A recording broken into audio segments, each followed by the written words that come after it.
Hello, get ready with me for দিদির গায়ে হলুদ। সবার প্রথমেই আমি ইনসাইড কসমেটিক্সের একটা প্রাইমার লাগিয়ে নিচ্ছি। আর হ্যাঁ, স্কিন প্রিপারেশনটা কিন্তু আমার আগে থেকেই করা ছিল। একটা ওয়াটার টিন্ট আমি আমার নাকে ও গালে খুব ভালো করে লাগিয়ে নিয়েছি। আমার ডার্ক সার্কেলগুলোকে হাইড করছি এলেগাল প্রোর পিচ কালার কারেক্টার। তার উপর আমি একটা লরিয়ালের কনসিলার লাগিয়ে নিয়েছি। বেসের জন্য অ্যাজ অলওয়েজ আমি এলফের হেলো গ্লো ইউজ করছি, কারণ সকালবেলা আমি কোনো ফাউন্ডেশন লাগাবো না। ফিটমির কম্প্যাক্ট পাউডার দিয়ে আমি পুরো ফেসটাকে একটু সেট করে নিয়েছি। আইব্রোটা এলফের আইব্রো জেল দিয়ে সেট করে নিয়েছি।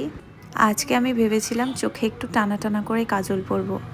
আমি এনওয়াইবের কাজল ইউজ করেছি। কাজলটা ভীষণ পিগমেন্টেড। একটা ডার্ক ব্রাউন আইশ্যাডো দিয়ে আমি কাজলটাকে ভালো করে স্মাচ করে নিচ্ছি। আর একটা লাইট ব্রাউন আইশ্যাডো আমি পুরো আইলিডে লাগিয়ে নিয়েছি।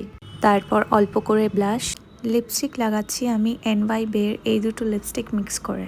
এনওয়াইবের প্রোডাক্টগুলো যেমনি অ্যাফোর্ডেবল তেমনি ভালো। তারপর আইল্যাশগুলোকে একটু কার্ল করে মাস্কারা লাগিয়ে নিয়েছি। ব্যাস, লুক কমপ্লিট। লুকটা তোমাদের কেমন লেগেছে আমাকে অবশ্যই জানাবে।